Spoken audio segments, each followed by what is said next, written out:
What's going on, everybody? Welcome to Jacked Ramsays. Danny Marang here on Sunday evening at 7:40. Appreciate you being with me. I wanted to go live a little bit earlier, but I have been working a lot on the Yong Hansen deep dive. I got to talk to him following his first practice yesterday.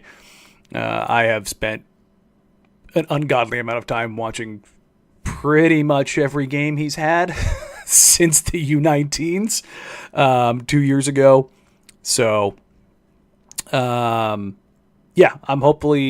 got 2,000 words on the article now. It's probably going to be 3 times that when it's all said and done. So if you're a Patreon member, buckle up. There's a lot of film. There's a lot of deep dive. I've got thoughts from other scouts, coaches, front office members, my own thoughts kind of mixed in there as well. And once I get done with this and publish this to the podcast, I'm going to go back to working on that. If I don't have it out tonight, it'll be out tomorrow afternoon or tomorrow evening after I get off air. So that's something to watch out for. Again, like, rate, review, subscribe, do all of the things. I appreciate y'all. Especially this time of year where there's just so much going on. There's some dead spots and everything else that kind of goes in between, and there's a lot of unknowns that kind of mix in with this. Aloha from the Big Island, Hawaii. I bet you're feeling pretty good right about now. Hawaii sounds pretty good. I'm not going to lie. I will be in Vegas the 11th through the 14th, so I will catch the Blazers' first 2 games in Vegas. Pro tip, if you've never gone before, 2's good, 3's fine. Anything more than that, the rosters start to change as you progress through the week. And, it's just, for me at least, it's not what it was more than a decade ago. That's the terrifying thing, is the first summer league I ever went to was Dame's rookie year, and that was 13 years ago. So it's like, whoa, man. But I will be down there for a couple of days, get to see behind the scenes. We are already noticing at the practice facility, was, I think, 10 media members or folks in general that were in the building that are here from Chinese media outlets or Chinese outlets in general. I would expect that number to nearly triple in Las Vegas. So that's going to be interesting. I don't think it'll be quite as crazy as Wemby from a general point of view, but from the Chinese marketplace, I would imagine if there's less than 30 media members from China, I'll honestly be kind of surprised, because he's the biggest thing they got going right now in the NBA. That's going to be an interesting, not adjustment, but it's just going to be interesting to see how that goes. So they're going to document everything he does, and it's going to be pretty cool to kind of watch how that goes. And he's going to have a lot of eyes on him, not just the, billion plus population of China, but the NBA. I know going down there, a lot of people want to see Cooper Flag, Dylan Harper, all those kind of things. But the guy that outside of Cooper, that I've had multiple people that I know are going to be down at Summer League, like, man, I can't wait to see Hansen. And I'm like, I'm with you. Technically I've seen him play live. Didn't know who he was 2 years ago with the Chinese national team. All I knew was I walked into a scrimmage that I wasn't supposed to be in, and I just kind of stood there and watched. And I remember going, that dude's really big. That's all. I didn't really know who to watch, what to watch, or anything about that. So, but yeah, I guess I've technically seen him play live. Wasn't really watching him. I was watching the Blazers. So, without further ado, before I dive into all the listener questions, I want to at least do a little bit of Summer League stuff, because that will be, like I said, Summer League officially starts on the 10th. I'll be down there on the 11th. Blazers' first game is the 11th at night. Their first 2 games are at night. And this Summer League roster is going to be a little bit different than I think what we've seen in the past, where we've had to kind of multiple guys that you not only had ties to the Blazers. Excuse me, I closed a tab here, so I'm going to open that up while I have it. I think there's just more guys that you were familiar with. And outside of Roops and now Young, Caleb Love's probably the only other guy. Well, Book Knight is also out there, so he's probably another one that you guys are at least familiar with. The guy that I think people are going to kind of fall in love with is Sean Padulla, a point guard from Ole Miss. He was in one of the private workouts, and there was a tempo and an attitude that he set. He's a guy who really, really, really gets after it. And I think he's going to be very interesting and fun to watch defensively. I've had a lot of guys be like, he's going to carve his own path to the NBA with his competitiveness. Scrappy, 6'2", 290-pound point guard. If you're thinking TJ McConnell, there you go. That's how he's going to find his way in the NBA, just playing at 120% and being a pest and being ornery and talking, to be blunt, a lot of shit. So of like the non-regulars. I also forgot CD. I'm sorry. I saw CD today too. I should have remembered him. But there's not going to be a lot of guys I think most people are familiar with, unless you're a Ducks fan. Bartholomew will be down there as well.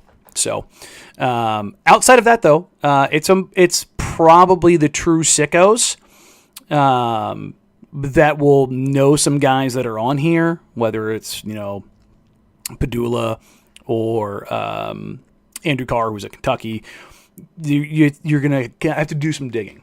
But it's really interesting in that going into Summer League, you kind of know which way they're leaning with things and how they're going to go about attacking Summer League with their roster.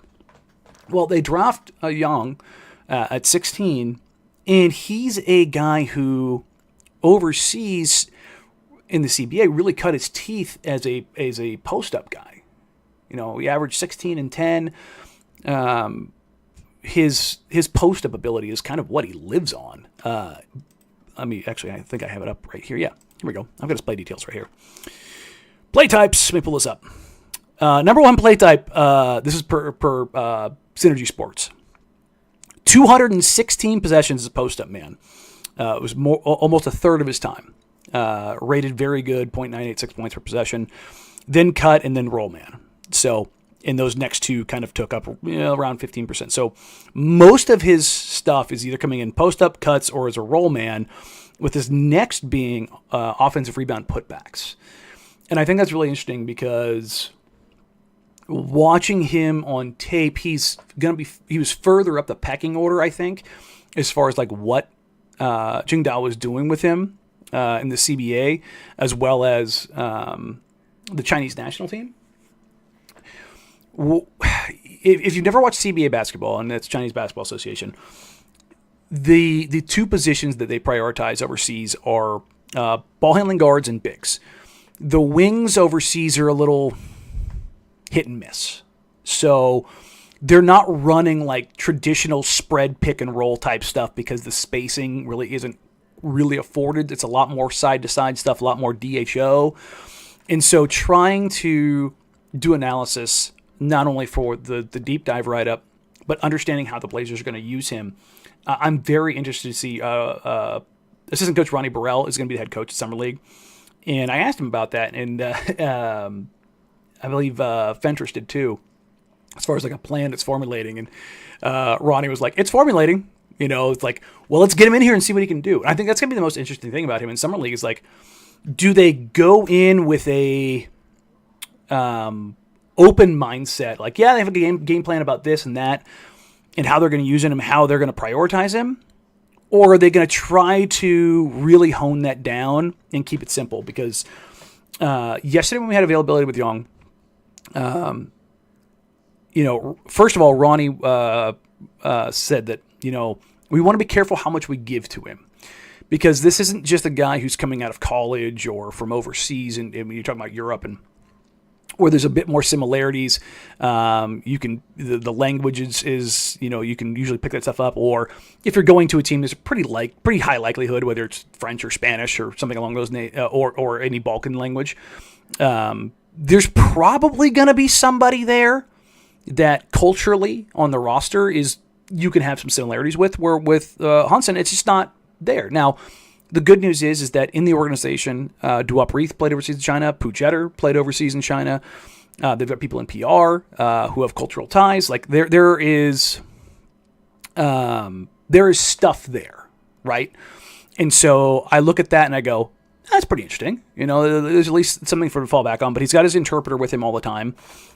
They've talked about some of the communication barriers that they're working to overcome. But with Hansen, it's a lot of he understands basketball vernacular. Asking him questions and him responding. He's trying to answer in English a lot, but when he doesn't, he kind of defers to his translator. But he's definitely trying to do those things and get more acclimated. And when we talked to Hansen, he said that through his translator, and this is where I wonder what the exact translation. And again, I'm not like going at his translator, but I wonder if there's anything lost to translation, because he said things are coming at him too fast. And either my first thought was either Hansen is very blunt and honest, which his other answers were very blunt and honest, or there was something lost there, because that was my first reaction. I was like, oh, he admitted that there's too many things that are happening for him. He also said that his biggest adjustment is the pace. And it's not the pace of getting up and down. I think it's how fast guys get into stuff and out of stuff. Hansen played 30-plus minutes overseas per game. But when you watch him play, he plays at a very methodical pace. And Summer League is just, woof, go. I don't think he's a guy that's going to get super winded, but I also don't think he's a guy that's going to fly up and down the court. So that's another marker that I'm kind of watching on. The other one is his playmaking. His teammates so far have been like, dude can pass. And in the breakdown, I've got a bunch of clips.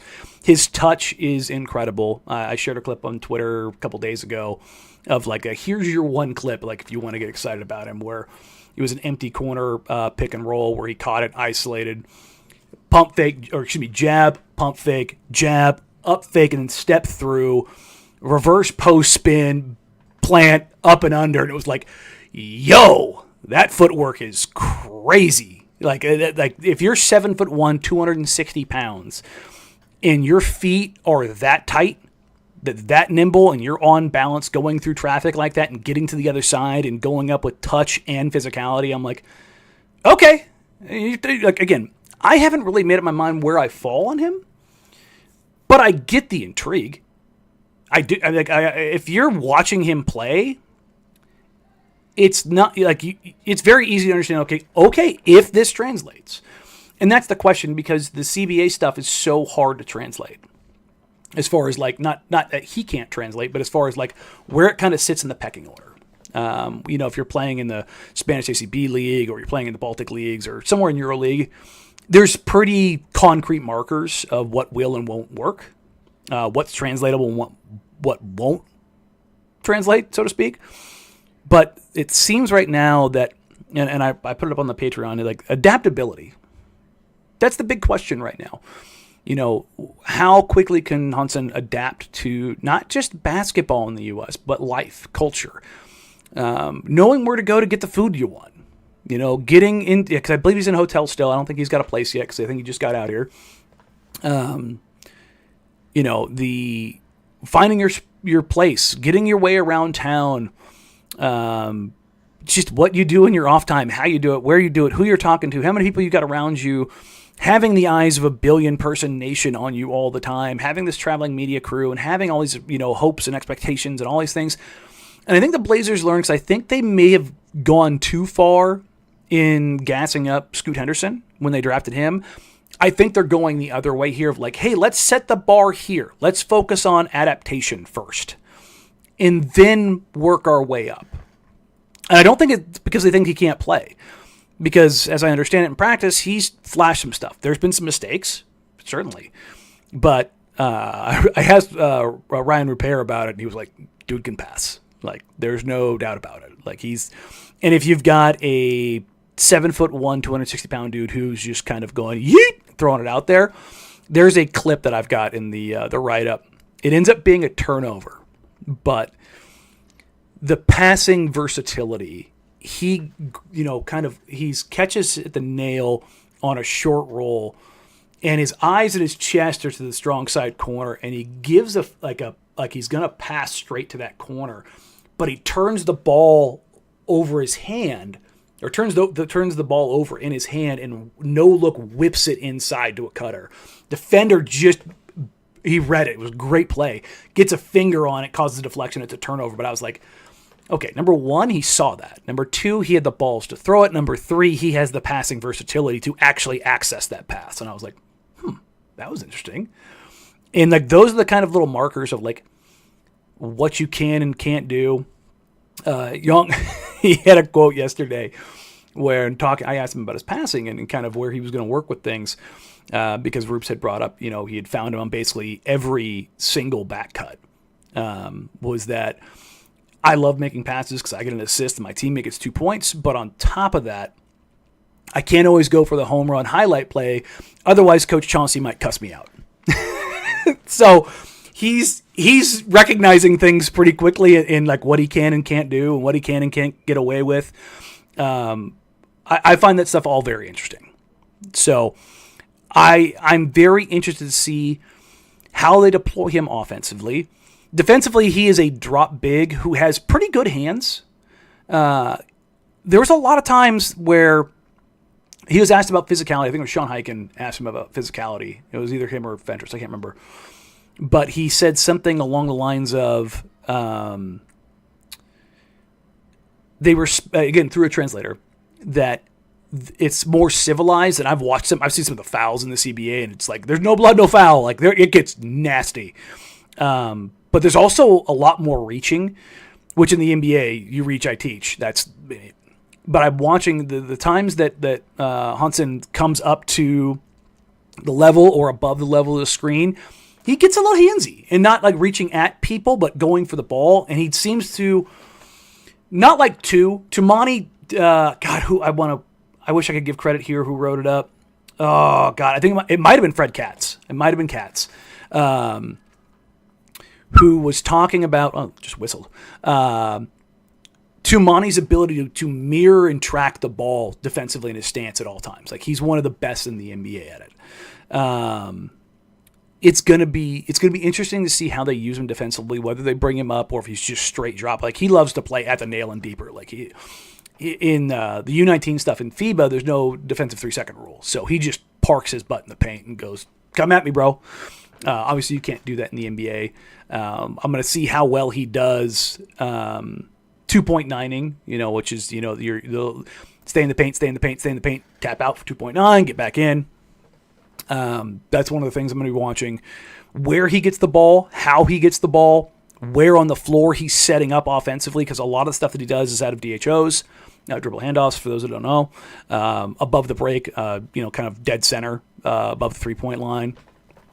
If you're standing dead in front of the hoop at the 3-point line, if you do a triangle in, basically from like the above the break line where the line goes straight flat to the corner, from that point in and pointing in at like a 45-degree angle at the rim, that slice of pie is kind of where he operates. He doesn't flex. You almost never see him in the corners. You see him mostly in the middle of the floor, working as either facilitator, screener, roller, those kind of things. So that's true of most bigs, but what's not true of most bigs is how often he is on the ball. And that's going to be the thing I'm like, okay, let's see how this plays out. So that's the 15-minute plus preface of the kind of the things that I'm watching for. I've got my little notebook here of not only notes that I've taken from film, but like what they're going to do with him, how they're going to do it. The what and the how is to me something that's super, super interesting. The outcome stuff in Summer League, sure, it's fun when a guy puts up a crazy box score like VJ Edgecombe went bonkers last night for the 76ers. Shot 1 of 7 from 3, but he was attacking the rim and the paint relentlessly. The shots he was getting, like, yeah, I can see him getting those shots in the NBA. Meanwhile, Ace Bailey couldn't get to his spots, couldn't hit his shots. It's like, yeah, okay, that checks out. So, but let's see what the process is more than anything else. So, all right, let's dive into some of these questions.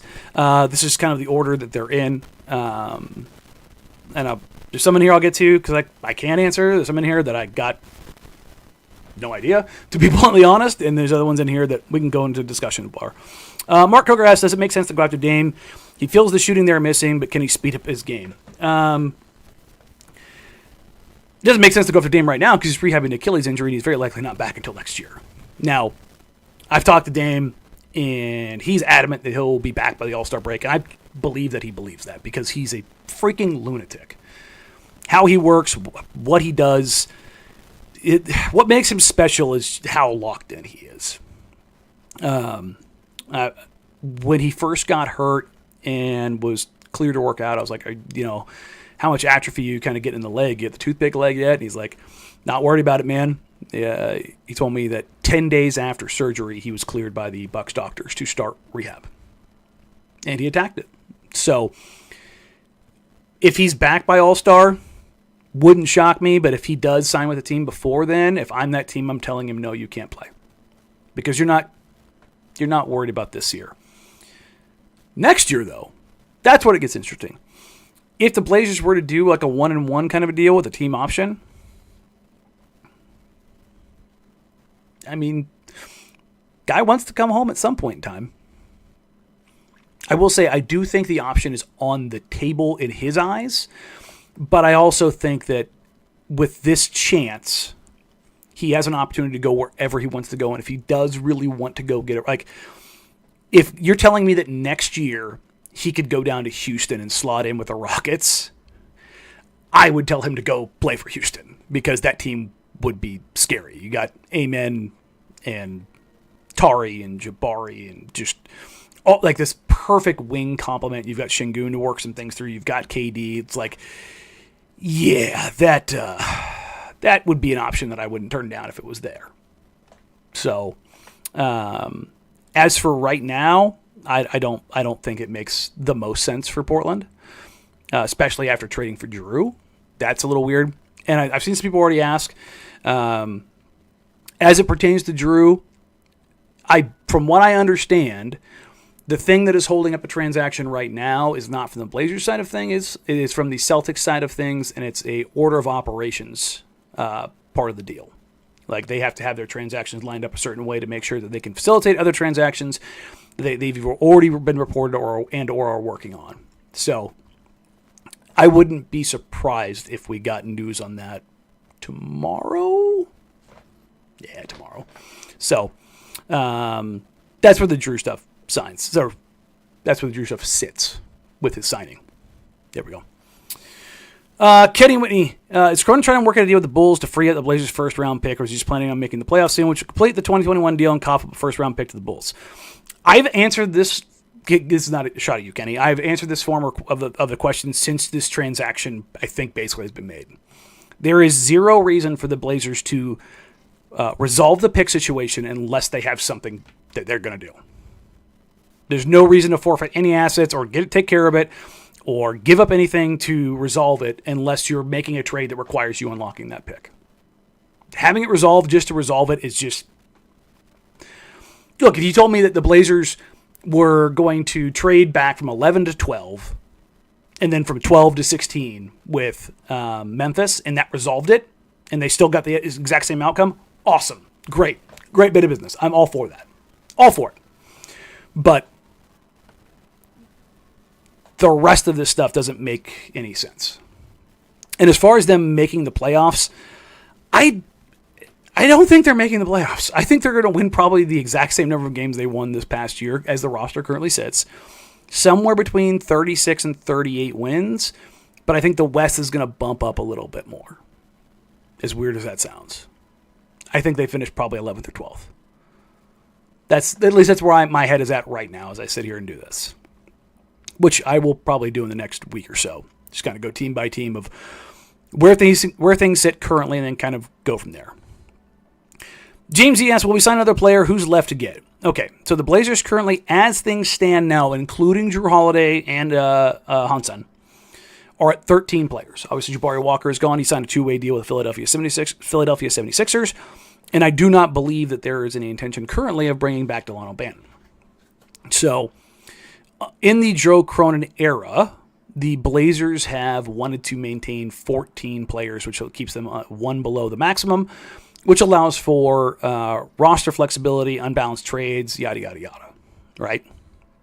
As far as free agents, I mean, I don't know if you guys have noticed that this free agent class wasn't very good. So, and the one thing that I will beat the drum on is that they need shooting in a desperate, desperate way. As I look at this team right now, they're going to be defended like the Orlando Magic were last year. Teams are just going to sag off, pack the paint, and it's going to make it very difficult for guys like Scoot, Denny, Shea to get into the paint and spray things out. Now, Denny's a battering ram, and it doesn't matter how many guys you put in front of him, but it's going to make things much more difficult for him. And I do very much believe that as things currently sit, the Blazers are going to be a Denny-centric offense in that he's going to be a primary initiator trigger man for them, and they're going to put a lot on his plate and see how much he can or can't handle. So, somebody said Ryan Rollins, I guess. Check Twitter. Ryan Rollins just signed a new deal with Milwaukee Bucks. So, yeah, it's slim pickings out there.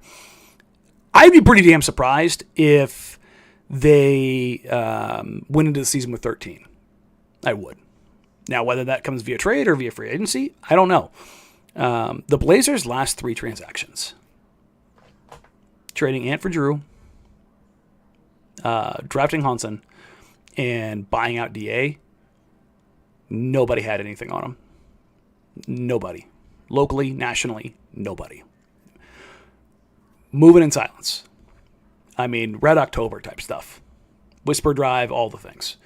They are operating in a full-on black site level. Ooh, almost fell out of the chair.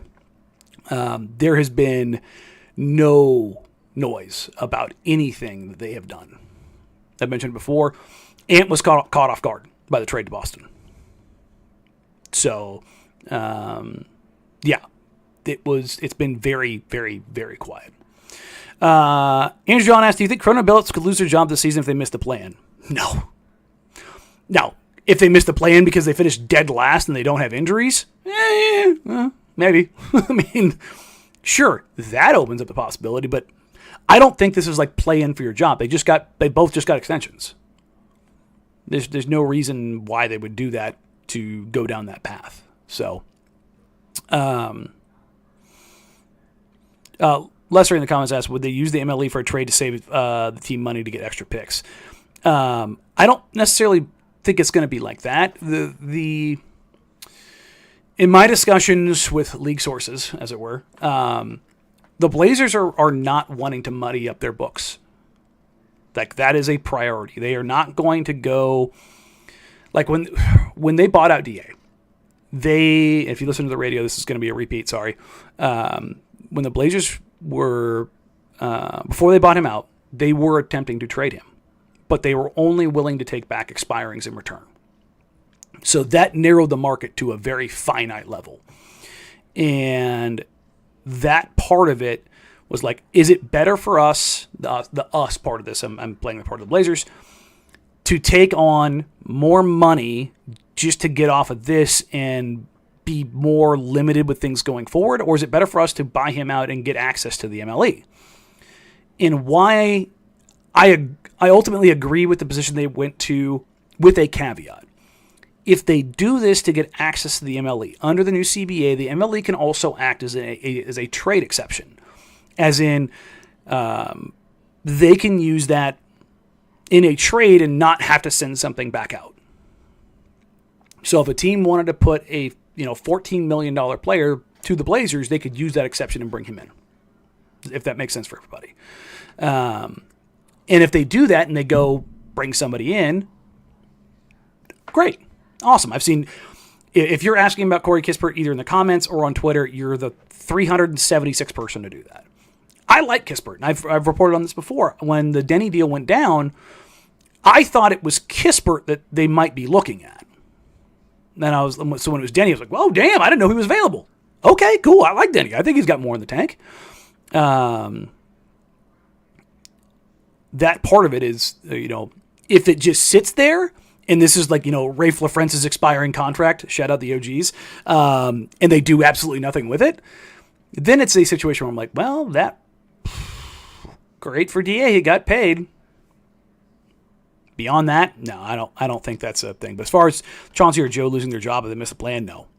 I don't think that's a thing. Husker don't. Will Time Lord remain a Blazer through the offseason and then be shopped at the trade deadline? Assuming he stays healthy and produces, he may be valuable to a title contender. It's one of the big questions. I know teams have continued to ask about Rob because the idea of Rob is very good. It's the injuries that are just... It's, Rob the player is really good. But Rob on the court is very limited because of the injuries. So I know that the organization values him. Because if they can get him out there and he is healthy and he is able to play 55, 65 games, he's a difference maker. And he fits exactly what they want to do defensively. It's the same reason they went out and acquired Drew. Is that stylistically, mentality, tone setting, and impact when on the floor, Rob's a demon. So, but beyond that,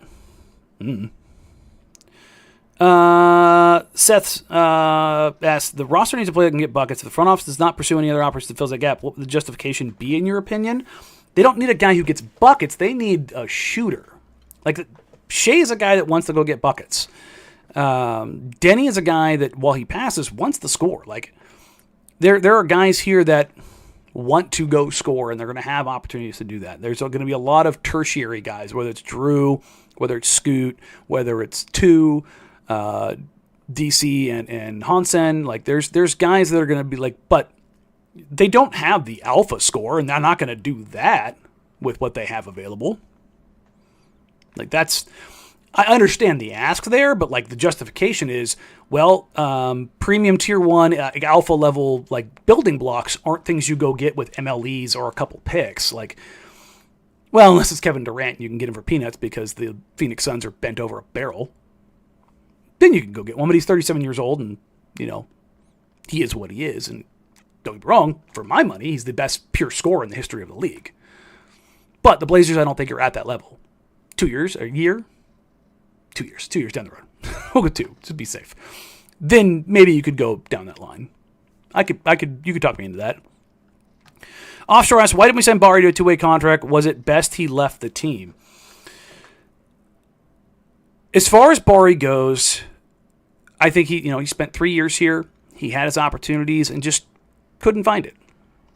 As a person, I love Bari. Bari's just a good dude. But the inconsistency as a shooter is the thing that doomed him because he's 6'7.5". If he was 6'10", he wouldn't be going anywhere. That's the thing, is that he's 6'7.5", and he's a little shorter armed, and he doesn't really get off the floor. And while he's a bruiser and physical and does all the things, the limitations with his shooting being inconsistent, like, that's the thing. And so he's got to go find another opportunity. That's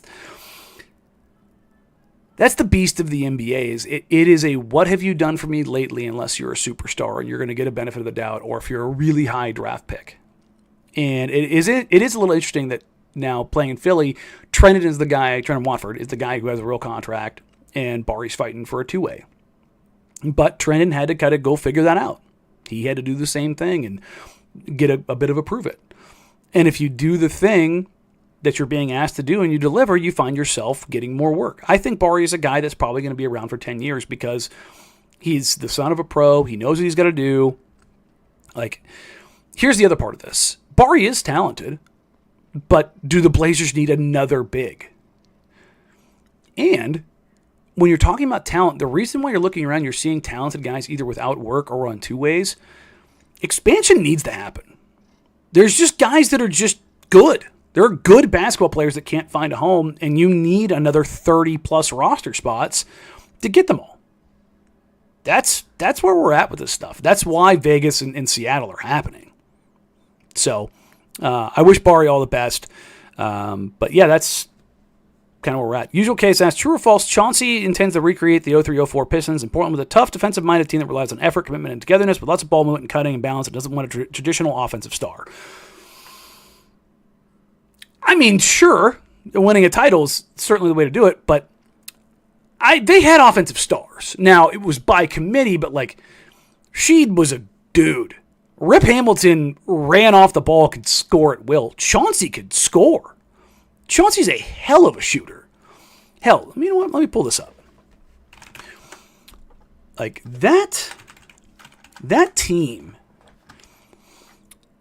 let's see. The Detroit team, Chauncey averaged in Detroit, let's see, 17-5 and I'm sorry, I'm looking at Denver. 17-6-3 on what? 43, 40, 90 splits. And he wasn't like the guy for them. Like, he was a guy, certainly. But you go look at that team, I mean, they were loaded to the gills.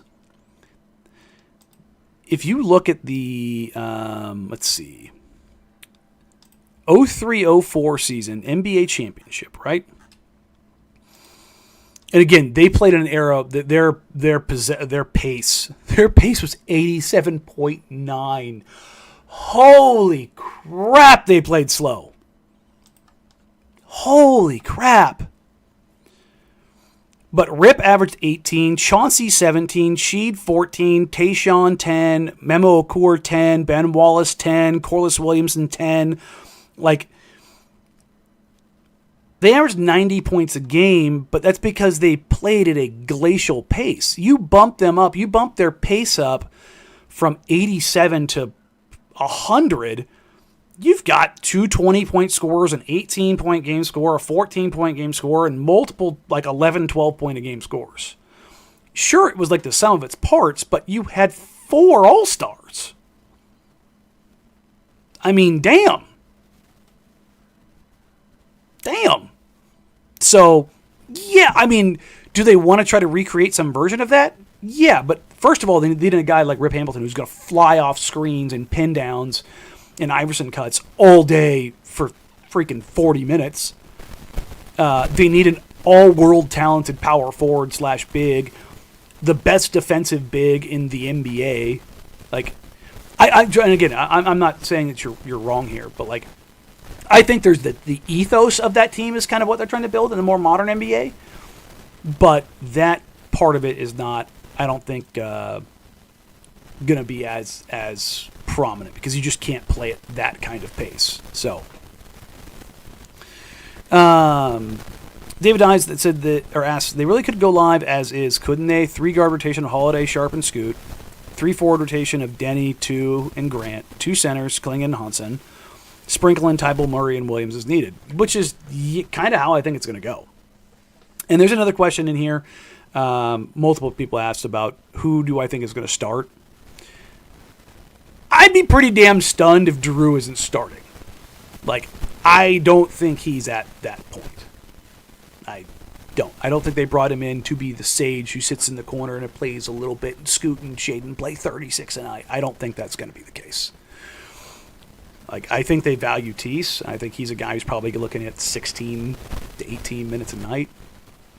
I don't think Klingon's ever going to play 30 minutes a night over the course of a season. I could be wrong. I think he's more of a 26, 28 minute a night. I think you're going to see Wap get some minutes sprinkled in there. I think you're going to see Chris Murray get some minutes sprinkled in there. There's an opportunity for Roops to really show out and be a guy, maybe get some opportunities. And Shaden and Scoot has a lot to kind of figure out there. So, and the other part of this, everybody's asking, is Jeremy Grant going to start if he's here? Is Jeremy Grant going to start if he's here? I'd be stunned if he didn't start because he's better. Like, if you wanted to get real weird, Drew, 2, Denny, Jeremy, Klingon. If you wanted to put your best lineup on the floor, that's it to me. That's the best possible lineup to me. Somebody said I got some mic static at home. Maybe. We good? There we go. Mike's acting up. Who knows? But that's the lineup that if you're putting your best players on the floor, I think that's the best lineup you can put on the floor. But we got a lot of time still as far as like what they're going to do and how they're going to do it. Just because this is the transaction period, like immediacy, there's still, I think, a lot of business that's going to get done I still think there's going to be a couple of things that shake out, not just for Portland, but for everyone. So that part of it is going to be interesting. So be fun. Who are some of the MLE targets that Portland should have in mind? Reezy asked that. Right now, nobody. If you're talking about free agents, I don't think there's anybody out there that like they should go for. Now, if you're talking about trading into, that list expands. But I don't think they're just going to be like, oh, okay, we'll take this guy because we have the space and make that happen. But it's really interesting because, as I referenced the deals that may or may not get done, go look at the RFAs, the restricted free agents. How many of those deals have gotten done? No noise on Cam Thomas. No noise on Jonathan. Well, there's been plenty of noise about Jonathan Kuminga, but as far as him getting a deal, that isn't done. No noise on Josh Giddey. It's going to be interesting to see how those deals shake out. And this is the first real transaction cycle where I was really paying attention to because, well, I pay attention to all, but I was really locked in to see what GMs do. Because the ramifications, and again, if you listen to the radio, you're going to hear me echo something I say all the time. Eras in the NBA are continually more and more defined by the CBA. And where this is headed is, in my opinion, any of the older deals that you saw, the Michael Porter Jr., Zach LaVines of the world, the $40+ million guys that they're good players, but no, that's not it. Like, in order for the Nuggets to move off Michael Porter Jr., they had to give up a 2032 unprotected pick. Like, I was like, woof. I mean, Michael Porter Jr. has got multiple issues. His back and now his shoulder. It feels like he's a ticking time bomb as far as injuries are concerned. So that, I think, is a big deal. Also, his on-ball juice is pretty limited. So those are the things that I'm watching to see what those RFAs get. Because in the past, you just kind of took care of them. You just signed guys. You gave them, if they were close to the max, you gave them near max, or you just gave them max. That's just not the case anymore. You know, there's this understanding that, you know, Josh Giddey's going to get 35, 38, $40 million. And I'm just like, is he? Why?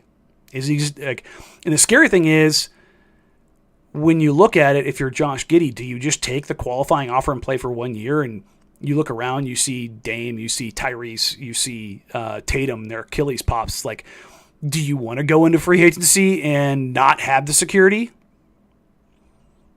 That part of it's pretty scary. So, do they end up taking less on less years? No, like those are the things I'm just like. Plenty of people have their thoughts on him, but that's just not. I don't know where he's at. Adam asks, what are your opinions on the second round picks in the modern NBA? They're traded like they have decent value, but kind of feel like monopoly money. I don't think they're traded like they have decent value, but the monopoly money I agree with.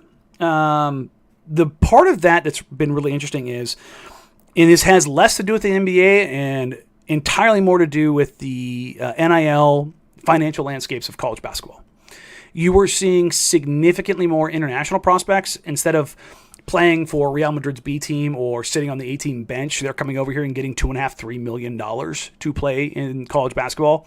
Like Cooper Flagg cleared upwards of, I think, $36 million at Duke. Now, he's a way out there example, but, you know, AJ DeBonsa getting, I think I heard it was like $7 million to go to BYU. Like the amount of money, I think Boogie Flan got $3 million to go to Florida. Like the amount of money that guys are getting to come back to school and develop, which the league wants to see. They don't want more projects in the league.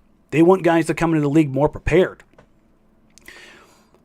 So it's good in a sense is that the guys that you would take flyers on in the second round.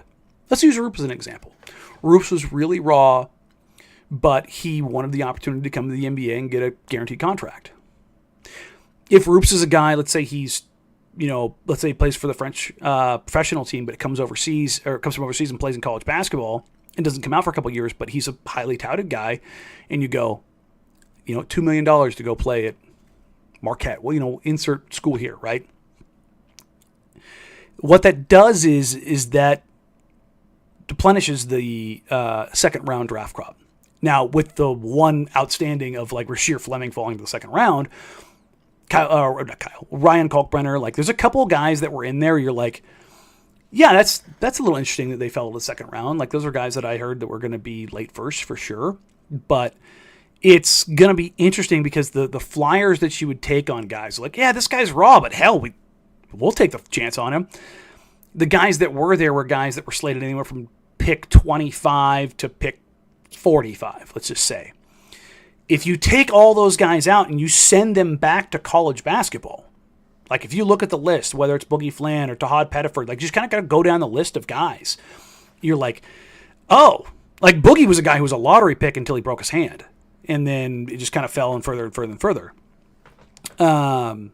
That part of it is really interesting. I don't think second round picks have near the value. I think you're just going to see them as throw-ins or like, hey, we got something for this. Like that's the part of this that's always going to be interesting now is like, how are they really valued? Because they're just changing. Like if you go, there's I think it's Real GM has the draft pick tracker. The way second round picks have traded hands, it is the flow chart from hell. And I think it's only going to get worse. So to your point, I don't think second round picks have that much value. Just because of like who is expected to be available in that. And I was like, well, it's just because NIL is this now. NIL is just getting started. And I think this is going to be the staple, is that guys are going to go back and get paid. Yaxel Lindenberg was a guy who was late or mid the late first. And he went back and went to Michigan and got the bag to go to Michigan. Like Yaxel was a guy I was like 16, 17, 18, 19. Yeah, I could see that. No problem. And I think a lot of people thought that. Like, if he stayed in, he would be right in that range. Now, this next draft class, 2026, is freaking loaded at the top. If you haven't been paying attention to the FIBA World Cup, the U.S. just beat the living crap out of every team they played. I'm good God almighty, did they just throttle everyone. This class that's coming through, whether it's Cam Boozer or Mikal Brown Jr. or Darren Peterson, Koa Pete, like you just kind of go down the list. You're like, oh, there are some dudes in this class. Ament, Kamenia, like there are guys in this class that Duke ended up landing, Cam Boozer and Dame Sar, who was here at Hoop Summit, who's just a dude. You got Tunde Asufu, who going to Baylor. Like this upcoming class is going to be bonkers. And guys who think they might, well, maybe I can improve myself and get in the lottery next year. It's like, will you? That part of it's interesting too. So it's all super, super, super interesting as far as all that kind of stuff goes. Jason asked, do you think the Blazers are aiming for a 24-25 Mavericks type season in the sense they are aiming for a play-in game and would be fine either way, continue to build a winning culture while a loss could leave them with another asset to add or use in a trade? I've seen some people say, they traded for Truth, they're going for it. I don't think they're going for it. I don't think you draft Yong Hansen and be like, yeah, we're going for it. I think they got Drew because they identified what they wanted. They wanted a veteran guy at the corner locker, all of the sage, guy that you look to, but they also value his production, his mentality, his IQ, his tone setting. This is a two-time world champion, a six-time all-defensive team member, multiple-time all-star, gold medal winner. Like this guy's bona fides are stamped. Ain't nobody going to say a damn thing to Drew Holiday. And not only that, Drew's an incredible dude. And he's going to have all of the love and the respect that comes with that. That being said, if they end up at the play-in, great. If they don't, fine. As things stand right now, I think they're a 36-win team. I think the difference is they won't be complete dog water for the first 2.5, 3 months of the season. Everybody points to the second half of the season where they were so good and they did this and they did that. And it's like, yeah, does everybody remember the first 2.5, 3 months? It was really bad. So I think you're just going to have a more steady output of wins. 18 in the first half, 18 in the second half. If you break it up over 41, that's kind of more or less kind of where I end up. So that part of it's going to be interesting in that sense. But I don't think this is like, oh no, we're definitely gunning for the play-in. Now Chauncey said we have a playoff caliber roster, and I disagree with him. That's fine. But that part of it is, Again, this is as it stands right now. If they make a trade, then we can evaluate some things, whether it's a step forward, step back, all those kind of things. But if you're talking about the Western Conference, the Jazz are worse. The Kings make absolutely zero sense. After that, let's pull this up real quick. Let's pull up the standings. Who are they better than right now? Spurs will be better. Pelicans are a disaster piece waiting to happen. That thing could blow up at any second. They aren't better than the Thunder. They aren't better than the Rockets. The Lakers will be there. The Nuggets will be there. The Clippers will be there. Timberwolves will be there. Warriors. Grizzlies? If there's any setbacks with Triple J's, turf toe, okay. Kings, I don't buy for a second. Mavs, I think are going to be better. I think they're going to have a lot of trouble scoring. Suns, they have all of the shooting guards in the world. They have no forward play. Probably on par with the Blazers. Certainly they have the best player of the two teams with Book, but Spurs would be better. They were 2 games behind Portland. They shut Wemby down for what? 30 games? Something like that? They'll be up. So, Pelicans, Jazz, Kings. Those are, again, the Pelicans only won 21 games, but that was part of the injuries. But that's the thing, is like their whole lineup is injury prone. And nobody plays a lick of defense outside of Trey and Herb. Well, I guess Alvarado too, but he's not going to be playing a ton of minutes. So that's why they went and got Jeremiah Fears. But a rookie point guard is going to make a million mistakes. So those are the only teams I'm looking at going, yeah, the Blazers are clearly better than them. Now, something could click. Hansen could take over the world, for all you guys that are big believers.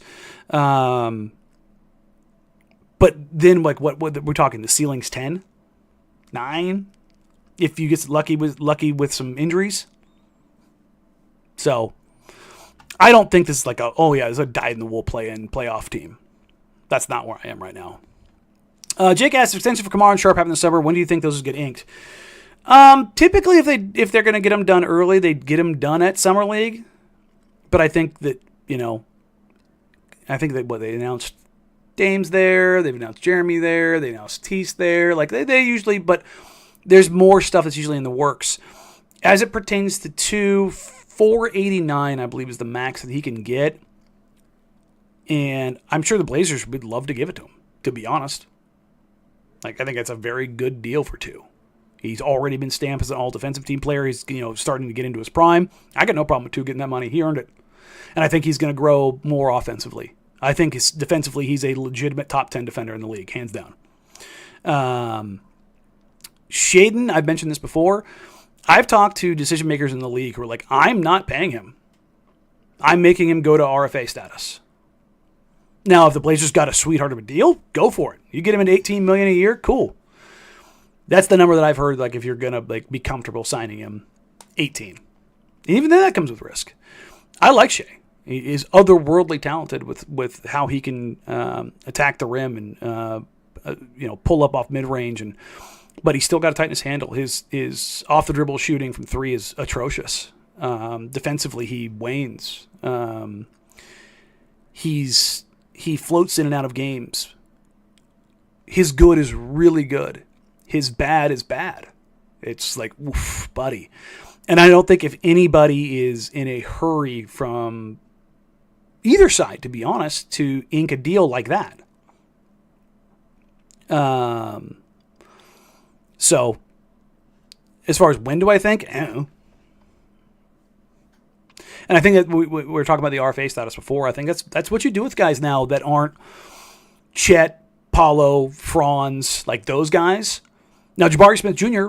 from that class got signed to a deal, but Jabari is what he is, and then you're paying for more potential. And they're also the number 2 seed in the West last year. So you're like, let's get this done. Like where they are at in their development process is going to be interesting. Somebody said Toronto will 100% offer Shaden a good contract. With what money? They're paying BI $40 million. They're paying IQ $32 million. They're paying Jakob Poeltl was at $24 million. Like, they have no money. They're paying Scotty. Like, they have $0, Canadian or US. That roster makes, you want to talk about rosters that make no sense? That one. That is the Eastern version of the Pelicans. I'm like, what the hell are you doing here? You don't really have anybody you can shoot. You've got some like tertiary playmakers. Talk yourself into Brandon Ingram. Look, I get the Canadian ties and all that stuff and the marketing, but they don't have any money. Like, I am not afraid of anybody having any money. Not only that, when you get to free agency next year, you take a look at oh God, I forgot about RJ Barrett, who I want nothing to do with. Like, you find me the thing that RJ Barrett does above average, I'll give you $20. Like, if you look at cleaning the glass or any of the metrics trackers, he just doesn't really do anything well. He's average or below average. He's a 6'7" guard who gets to the rim and doesn't finish and isn't a good shooter. He had like one little like 30-game, 28-game stint when he first got traded from the Knicks to the Raptors, and after that it was just like, boo! Yeah, no,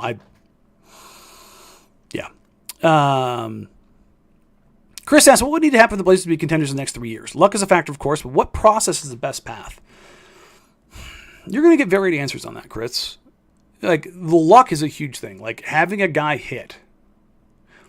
Shaden going, screw it, I'm a dude. Boop! Being a 23-a-game scorer of plus efficiency. With and without the ball. Scoot going from above backup tier point guard to plus level starter. Denny going from like, you know, I think the number, what I said last year was like peak Denny when they made the move. I think it was like 18.7 boards, 5 assists. There's a world where Denny could be a 20.8 rebound, 6 assist guy. And I don't think that's crazy anymore.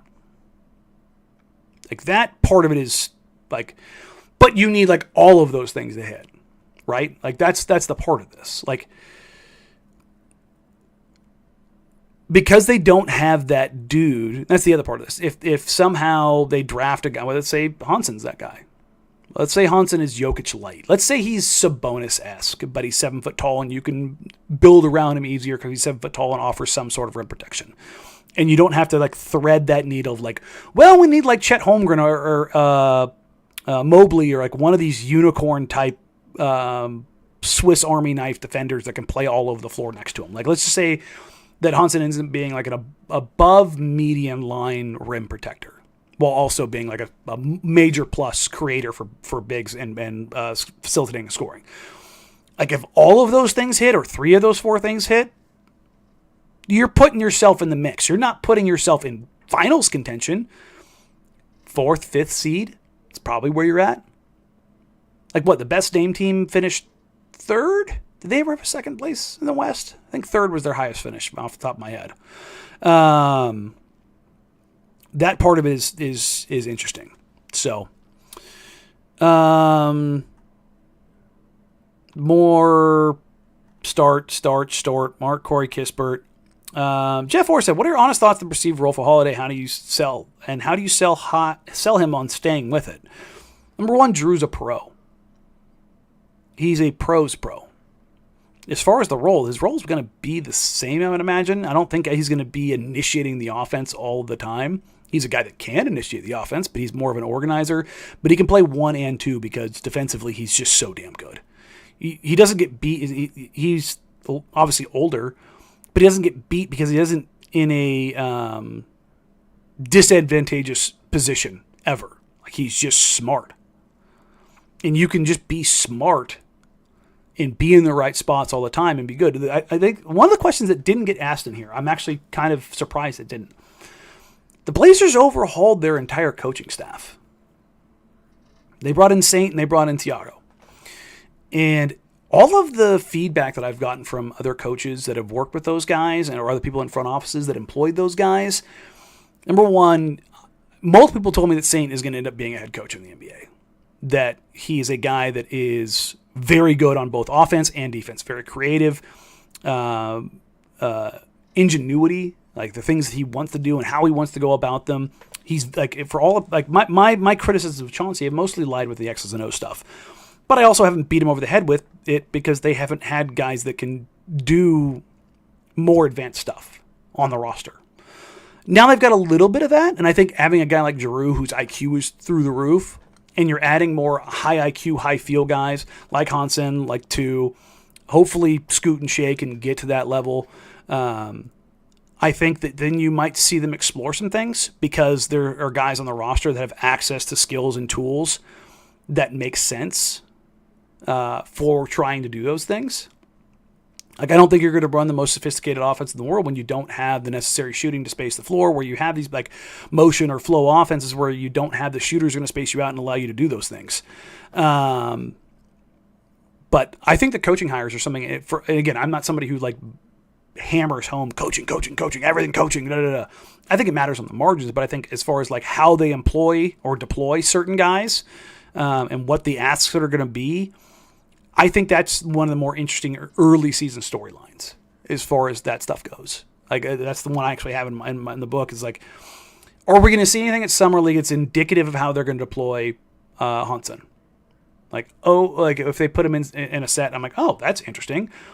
Like there are times when I've seen him grab and go very infrequently on rebounds and then fire an outlet pass or attack the rim or attack a mismatch immediately, like get a small on him and just give it up, go post him up, like just this little things. I'm like, okay, like how are we going to see that? What's that actually going to look like?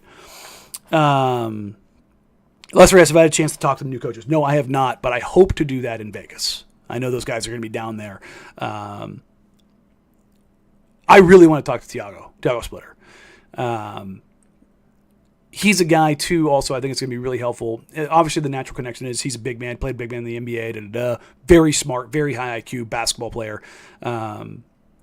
He'll be a quasi-big man coach, but he's also, I think what remains to be seen is who runs the offense, who runs the defense, who's kind of leading this, that, or the other, and kind of where those things come from. Somebody asked if you can watch the Blazers game on K2, or the Summer League games on K2. I believe that not on K2, but on KUNP. I believe they're carrying them on the Rip City Television Network. I think I saw that. I haven't done TV in 2.5 months, so I'm not up to speed with it. So actually I have a meeting, I think, later this week, so I'll probably have a better understanding where stuff falls on that stuff. But it's that part of it, the coaching aspect of how they set things up, not necessarily like the particular X's and O's through 82 games. That's going to be interesting. Like that's definitely one of like the. Somebody asked, who so far has really like grown in the offseason. We're still pretty early in the offseason. Now it's a little bit later in the offseason for the Blazers because they got done in April. So we got April to May to June, 2 months. I will say Roops' hair is long and he's got a beard. That was the first thing I said. I was like, oh, we're just letting it go for the summer. And he's like, yeah, I've been in the gym. And if you guys don't know, Roops is a lunatic when it comes to gym time. They basically have to throw him out of there. You're never, ever, ever, ever, ever going to criticize or hear anyone criticize Roops for not working. So that's a guy who always works on his game. So that part of it is interesting. Somebody asked me to predict the last roster spot. I would imagine it's going to be somebody new. That about it. Keenan asks, what reviews have you heard about the Blazers? There was some... I hesitate to do this because people always run with it. There was some noise last week about them trying to do something. How legitimate that was, I don't know. But as I started the show with, or started the Q&A part of this with, everything that they have done, it's real G's move in silence type stuff. They have been deathly quiet with the transactions they have actually done. And it appears that's the MO that they are taking this offseason. So if you hear something publicly, probably isn't going to happen. That's kind of where we're at this part now. So, but Keenan was also the one who asked about the kids' development this summer. I know basically the entire team has been at the PF at some point in time. At practice yesterday, because it was Hansen, because he was asked if he had met some guys. Scoot, Shay, Denny, Chris, DC, Rob? Was Rob there for one of the workouts? I can't remember. But yeah, I've talked to the front office and other players and stuff like that, and basically everyone's been in town at some point in time. I think Denny might be one of the guys that's going to be down at Summer League for a little bit, and then he's going to dip out and go play with the Israeli national team. Usually after Summer League is when everybody scatters and they go to either respective homes or go to national teams, or they go to LA and they start getting in the workouts, the Rico Hines runs, or they go to Orlando to get the runs in there. Those are usually the two spots, or New York too. I don't think we have any New York guys on the team though. I think pretty much everybody's an LA guy. Now that I think about it. Like Drew's an LA guy, Denny's an LA guy, Jeremy was an LA. Yeah, I think pretty much. I think Jeremy's done some New York stuff too, but most of these guys are LA workout guys. They go down there into the closed runs where it's all like D1 and NBA guys. Do a lot more Jeremy Grant stuff, like that stuff. I don't know where it sits right now. Here we go. Nick Kohler. My question is, do you think Yang is capable of being a hub on offense without defensive deficiencies of Sabonis and Şengün, i.e. could he be a plus rim protector? That's one of the things that I'm curious of. So he led the CBA in blocks. He's very big. He's got a 9'3" standing reach. Donovan is 9'5". Now DC's a better shot blocker, hands down. There's no doubt about it. But I was talking to a scout who focuses on biomechanics, and I think Rip City Reddit had the clip from Vicini too, because I saw somebody DM'd it to me or texted it to me like after draft night, and I referenced it in the Patreon, the article that I'm working on.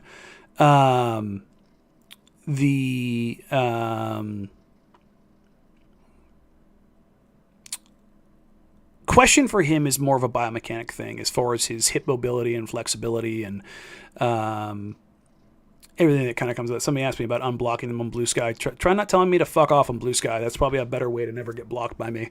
I'll just be blunt. You guys can talk all the trash you want. You make it personal, you're just going to get blocked. Sorry if anybody's listening to the car with kids. The biomechanics of Yang is a little bit questionable. Some people, he's a little higher waisted, meaning where his hips are in relation to his upper body to his lower body, like that part of it. Like the super high waisted guys, like Chet, like he's incredibly mobile, so it doesn't really matter. You know what I mean? It's just like him and, Evan Mobley's probably a little high-waisted. Like, those guys are so freakish with their flexibility that it just doesn't matter. Whereas with, like, Zach Collins is the more recent one for the Blazers, where he's a mobile center, but he was high-waisted, and you could see him just get pushed off his spots all the time. And it was just like, yeah, it's going to be tough. Hansen has some stuff where, like, and again, I don't want to give away too much of the Patreon because it's going to be super long, but there's a lot of times that guys hit him with bounce passes, and he gets them. Like, he's able to bend over and, like, show some pliability and some mobility, and those two things are kind of incongruent. Typically, guys that do that have a lot of problem with bend and mobility there. Like, those things are more difficult to overcome usually, but I'm also interested to see, like, what does Hansen look like after a year in the NBA, working with NBA physical trainers and strength and conditioning and H&P? Like, can they get him more mobile? Not only, like, straight line, but his ability to go side to side. Like, his ability to move, like, when you watch him, like, post footwork, it's some of the most fluid stuff you will see in basketball. You're just like, oh, okay, and you're blown away. You're absolutely blown away by how nimble he is and how on balance and how coordinated he is, doing Euro steps at 7'1", 260. You're just like, damn. And then you see him sometimes where he's, wide arms out, in a stance, and he can get a little forward on his toes, and because he's kind of high-waisted, he kind of gets off balance and kind of leans. It's like, those are the things that I'm working at. Somebody asked me if the highlights of Yang against SAR. Yeah, I watched every single second of the U19s, particularly against France. I grabbed clips specifically from that game in the article. And those are like the markers that stand out. Somebody says SAR's pretty bad, though. No, he's not. SAR is already a really good defender. SAR is maybe the best mover, not named Victor Wembanyama, at that size that I've ever seen. His ability, he runs like he's 6'7". It's freakish.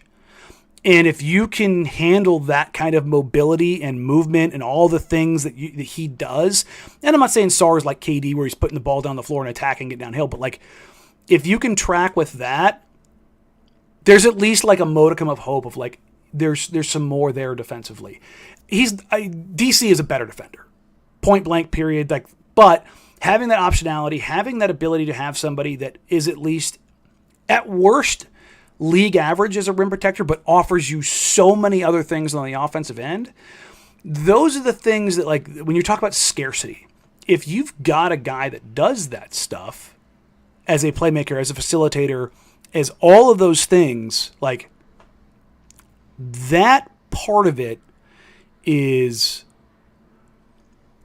when you talk about scarcity, whether it's big man and playmaking and creation and passing and all those things, it's, shooting with size. Like, if you've got a guy who's 6'2" and shoots the hell out of the ball, but he's got a 7-footer, like Kevin Durant, that's the difference, right?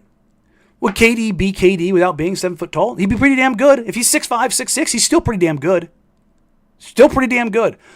But he's not a walking mismatch every single time. And if all of a sudden, let's say Young can't shoot the ball, like just absolutely rain it in, like high volume threes, but you have to take away his airspace as a facilitator, that's also a way to generate gravity. Because if you watch how guys guard Jokic or guys guard even Sabonis, who's not a shooter, you can't just let Sabas sit there and scan the floor and pick his lanes. You've got to get up in his space and take those things away.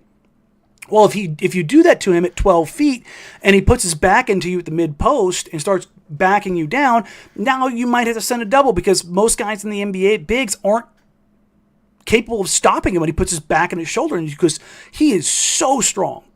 Now, is Hansen that strong? No. Could he get stronger? Yeah, I think so. So, like, those are the things when you look at it, I kind of wonder where the sliders are.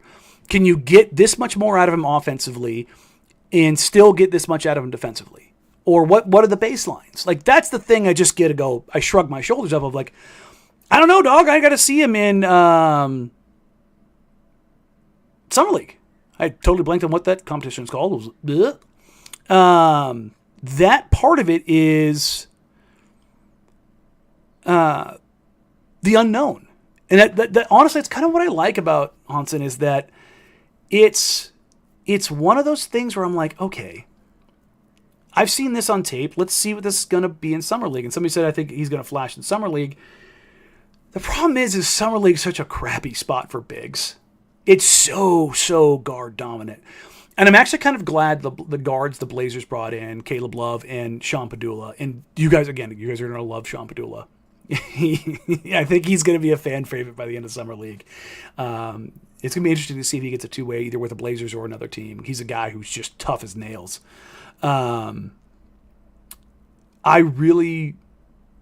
think they're going to let Hansen run some of the offense. Not as like a point guard, but like as a playmaking hub, whether that's in DHOs or in pick and roll or inverted pick and roll type stuff where he's not attacking, but like trying to create a switch or a mismatch. They only have a couple days to install some stuff. But I'm very intrigued to see how that goes.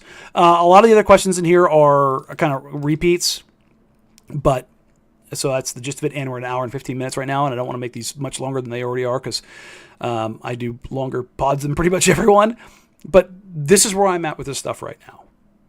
If they make a trade or if something changes, I'll reevaluate from there.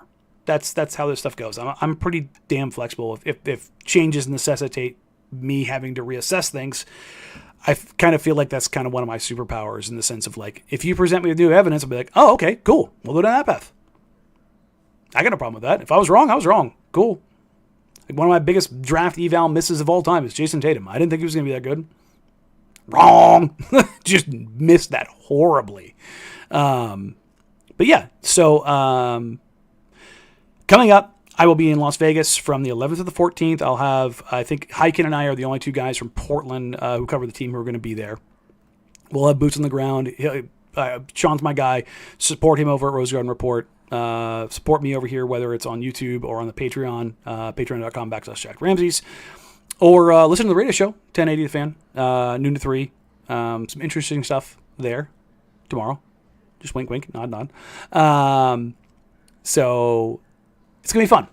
It's going to be fun. And then either tonight, if I finish this up tonight, I don't think it's almost 9 o'clock. I'm not going to finish it up tonight.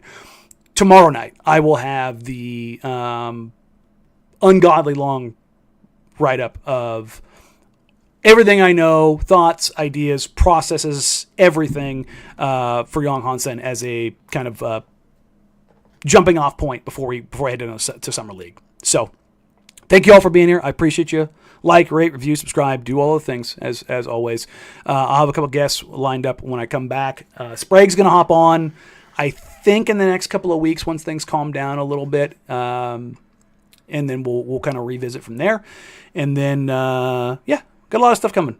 Despite Summer League kind of being, after Summer League being the dead period, I think there's going to be a lot to kind of go through.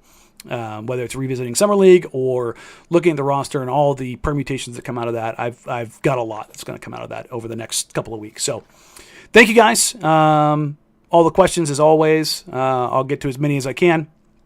You guys take care. Have a wonderful night. Stay safe.